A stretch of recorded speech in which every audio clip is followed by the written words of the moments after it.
তোর মতো ছোট গাছ থেকে আমার শিক্ষা নিতে হবে বুঝি? শোন কলা গাছ, মানলাম তোর অনেক জ্ঞান, তাহলে তুই কেন তোর মালকিনকে সাহায্য করতে পারিস না?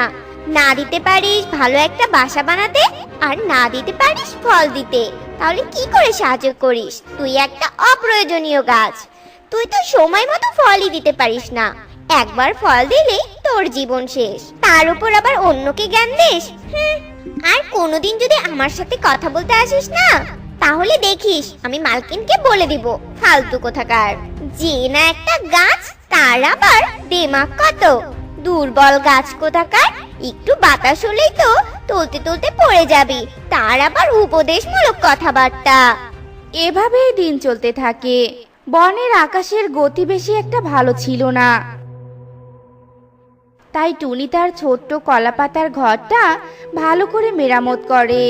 আর তার কলা গাছটা যাতে ঝড়ে পড়ে না যায়, সেজন্য টুনি কলা গাছের চারদিকে খুঁটি দেয়।